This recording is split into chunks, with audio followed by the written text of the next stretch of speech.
Anan halaktre, thabak adum chele. Ngasina naharol surrender sing unaba chitkribani. Ayuki khabarda sarkar na thawai bidabadagi surrendery sing amo khulai paining le haire. Haina phonglakpani. Madu hek parubada Anand thunamag unaba chenkribani. Unaraba matungda makhoi apambadu sarkarga amuk tanaduna yanaba purakadawribani. Hek wafam si yananaba silawdabada matungda yawaloi amata surrender taw haiba yaridoribani. Anan khoigi lupna lawba yaba dai lawba chenkribani. Mana halakpadu thengi. Chak ising chaba toktuna ngahak pothanaba talak adudani Chandramana wafam ama hangdolakpadu. Mamai bema amadi mabung anida mana haisari. Mapagi damak mahak karigumba amatarom leple. Tola taraba angangsing yopam ashram amatang mapabungi mingda lingkhatlaga madugi senaba oiduna magi mapunchi lenjakra leple haina phungdorakle. Mama amasung mabungsu wafam dumunatai. Anande sama seba taurage leplabanina wafam du yaningi. Mama su wafam ama oina wadu yethet bangamdre. Maning thungzadribi masanni machani. Magi apamba matek amatang maning thungan basu makoina pami. Adugi mathakta mapabungi mamingda karigumba kharadang tawrambasu adum pamnai. Wafam du yadaba ngamnadre. Anana khanba amalay. Laikay ama, khul ama, chakhotpa haibase inakhunba masinga lepkadaba nate. Kathokpa ngamba masingda lepkadabani. Aduna kathokpa hawbada Anand karisu yekningde. Chandramana mama amasung mabung anibu khurumle mangol nikre.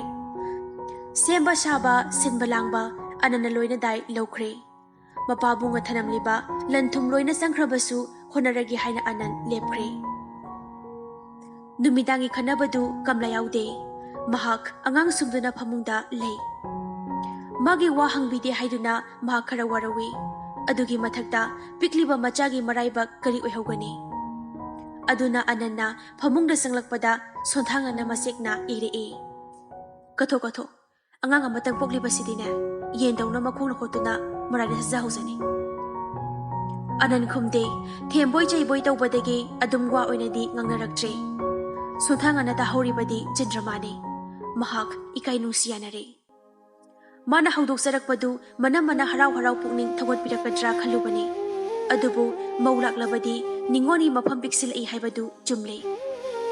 Chandrama tumba changdre. Matomda wakhal khanna layirpham kada phamduna leiri. Tanjadudani Surasna thonaw manakta leplariba. Mahak Bangladesh satpa tarabani. Mahak salamdaida Chandramabu amuktangdi unaningduna laklibani. Karisu haigadaba nate nongmala ami haibadu tangni amuktang khanganing lamba. Mahak nupi masaduda aranba ngangbadu tahaningde.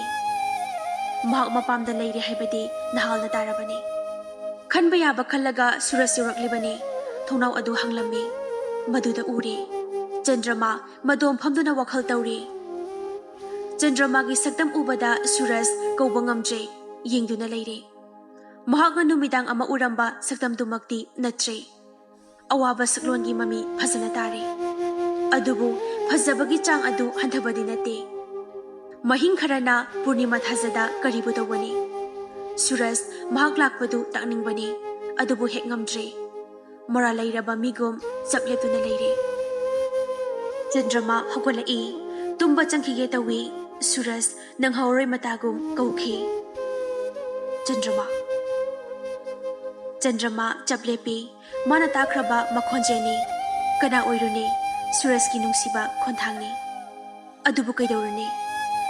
Makum mata hendoklaga yorokpa nonghau haujikari kana khini. Adubu thangnaba mikupta khalai. Sifaya tanarakpadagi.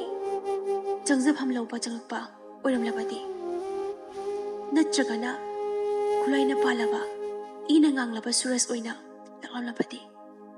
Aibu thawai kan bikibadugi, laman phawa singlaroidra.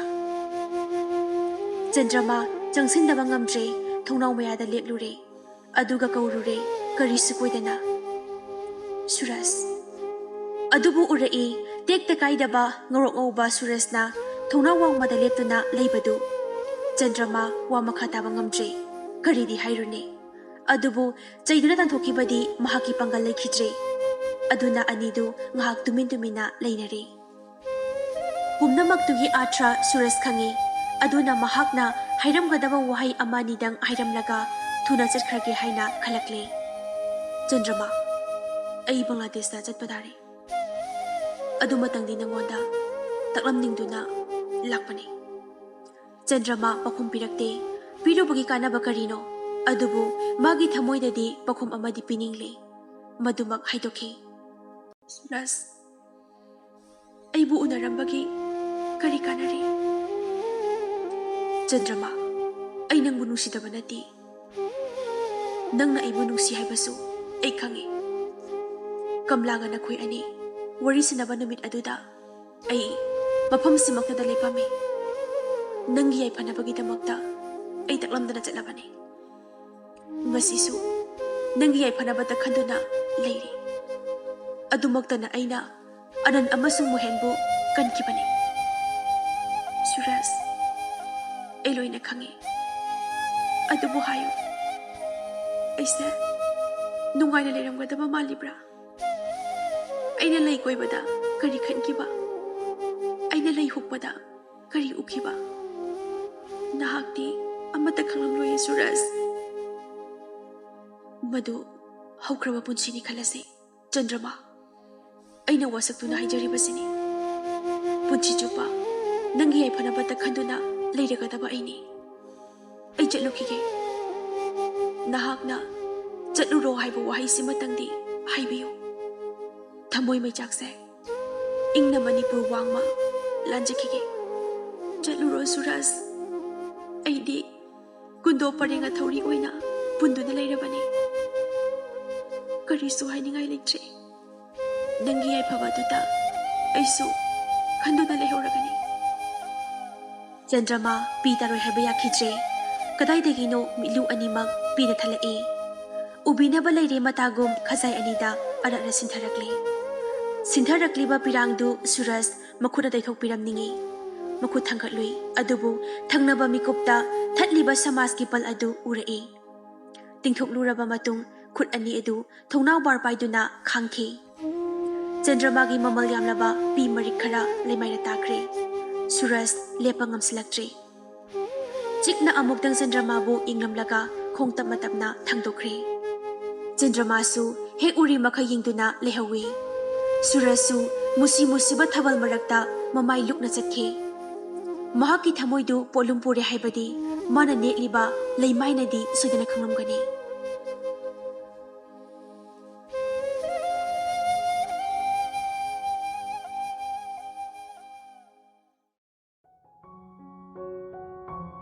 SP ꯃꯣꯍꯦꯟ ꯍꯧꯖꯤꯛ ꯏꯝꯐꯥꯜꯗ ꯇꯥꯔꯦ꯫ ꯃꯥꯒꯤ ꯗꯁꯥ ꯇꯥꯕꯗꯨꯅ ꯑꯣꯏꯔꯝꯕ ꯌꯥꯏ꯫ ꯃꯥꯅ ꯍꯥꯏꯖꯔꯨꯗꯅ ꯍꯦꯗꯀ꯭ꯋꯥꯇꯔꯗ ꯃꯇꯝ ꯈꯔ ꯂꯩꯔꯅꯕ ꯑꯣꯔꯗꯔ ꯊꯣꯛꯂꯤ꯫ ꯏꯝꯐꯥꯜꯗ ꯂꯩꯔ ꯐꯥꯎꯕ ꯃꯣꯍꯦꯟ ꯃꯌꯨꯝꯗ ꯍꯦꯛ ꯆꯪꯕ ꯉꯝꯗ꯭ꯔꯦ꯫ ꯍꯟꯗꯛꯇꯤ ꯃꯣꯍꯦꯟꯒꯤ ꯃꯃꯥ ꯑꯃꯗꯤ ꯃꯄꯥ ꯑꯅꯤꯃꯛ ꯃꯇꯝꯁꯤ ꯂꯤꯠꯈꯤꯒꯗꯧꯔꯦ ꯈꯟꯅꯔꯦ꯫ ꯍꯧꯈꯤꯕꯅ ꯍꯧꯈ꯭ꯔꯦ, ꯃꯆꯥꯕꯨ ꯃꯌꯨꯝꯗ ꯀꯧꯁꯤꯟꯗꯨꯅ ꯊꯝꯗꯕ ꯌꯥꯗ꯭ꯔꯦ ꯍꯥꯏꯗꯨꯅ ꯅꯣꯡꯃ ꯂꯧꯕ ꯂꯥꯛꯂꯦ꯫ ꯃꯣꯍꯦꯟꯁꯨ ꯌꯥꯔꯦ꯫ ꯑꯍꯜ ꯑꯅꯤꯒꯤ ꯑꯁꯥꯗꯤ ꯃꯆꯥꯅ ꯅꯦꯇꯥꯅ ꯂꯩꯔꯕ ꯀꯥꯟꯗ ꯃꯃꯧ ꯆꯟꯗ꯭ꯔꯃꯥ ꯀꯧꯁꯤꯜꯂꯒ ꯇꯪꯗꯨ ꯂꯩꯇꯥꯅ ꯂꯩꯃꯤꯟꯅꯔꯒꯦ ꯑꯁꯤꯅꯤ꯫ ꯃꯣꯍꯦꯟ ꯌꯥꯝꯅ ꯍꯩꯅꯗꯅ ꯃꯌꯨꯝ ꯆꯪꯂꯛꯏ꯫ ꯃꯥꯒꯤ ꯀꯥ ꯆꯪꯂꯛꯄꯗꯗꯤ ꯃꯍꯥꯛ ꯈꯣꯡ ꯍꯦꯛ ꯊꯥꯡꯖꯤꯟꯕ ꯉꯝꯈꯤꯗꯦ꯫ ꯃꯔꯥ ꯂꯩꯔꯕ ꯃꯤꯁꯛ ꯑꯃꯒꯨꯝ ꯈꯟꯖꯔꯛꯏ꯫ ꯄꯔꯗꯥ ꯍꯩꯗꯣꯛꯇꯨꯅ ꯆꯪꯂꯛꯏ꯫ ꯃꯍꯥꯛꯅ ꯎꯔꯦ, ꯂꯨꯍꯣꯡꯕ ꯅꯨꯃꯤꯠꯇ ꯂꯩꯍꯧꯕ ꯐꯃꯨꯡꯒꯤ ꯂꯩꯇꯦꯡ ꯑꯃꯠꯇ ꯀꯥꯏꯗꯅ ꯂꯩꯔꯤ꯫ ꯆꯟꯗ꯭ꯔꯃꯥꯅ ꯐꯃꯨꯡ ꯑꯗꯨꯗ ꯍꯤꯞꯂꯝꯕꯒꯤ ꯃꯃꯤ ꯑꯃꯠꯇ ꯇꯥꯔꯝꯗꯦ꯫ ꯄꯣꯊꯥꯅꯕ ꯊꯝꯂꯤꯕ ꯐꯃꯨꯡ ꯈꯨꯗꯥꯒꯤ ꯃꯆꯥ ꯑꯗꯨꯗ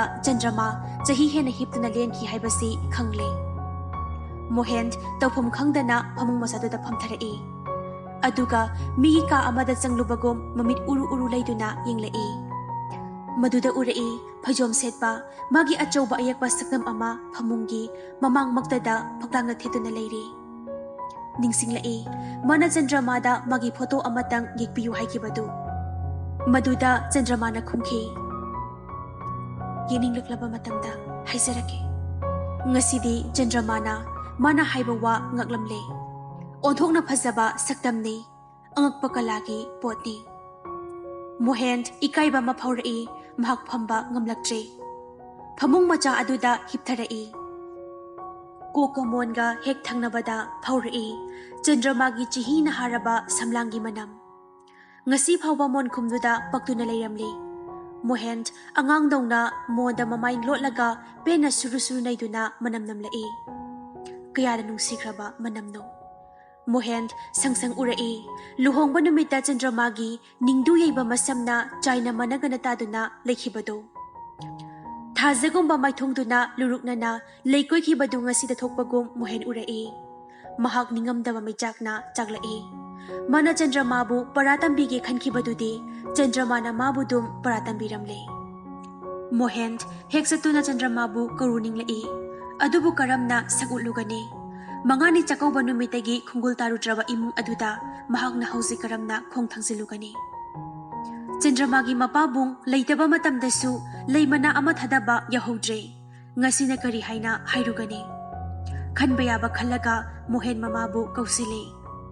Chandramabu kaurunaba masina thokna hekta haire.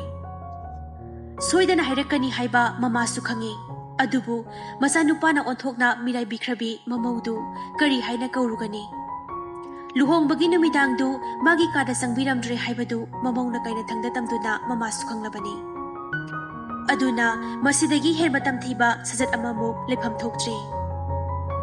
Machagi magund matam khari yengkhige haibasi Mohengi mama mapagi wakhalni. Aduna Mohen na hairakpasida mamana yethelami. Ibunga nasana kaunaruso migi machagi mara leitene. Aikhuina karuduna lakpigadabaga natri. Mohen tumina leikhi ikaiba phaurai mamana haibaduda achumba yauri. Ngasidi SP Mohengi thamoi atiyada Chandramana thazagum tarang thorakle. Makuda lamba phanglamlaba thazadu ngasidi onthonga tamna leikre. Matomda amuksu khale. Chandramagi thamoida aigini haiba mafam bindu ama phawba leiramlaroidra. Mahak thazaraktre. Numidang duma Mohen amamukhan tumba yayakhidre. Mahak thangzaruba khungthang adugi maike ngasida mahak khanglakpagum taure. Tasenga mahak lalure. Masimasu mahak khanglakle. Chandramana tana magi hangliba thasigum mamsilakliba thamoi atia adubu kanana sum ngalhanba ngamlaroi. Chandramadagi hena phajabi nupi ama thirudunasu magi asana yening jonglakpadi oithoklaroi. Asimasu mahak khangi nalini kainabagi maichakti nongmagi mutharakani. Adubu Chandramagi mafamda chatkhiba magi lamsat adugi anutabki mairide kuiraga mairi phaba helakhigani. Pumnamaksi khanna Mohen numidang duma mit amuktasu isilu yakhitre.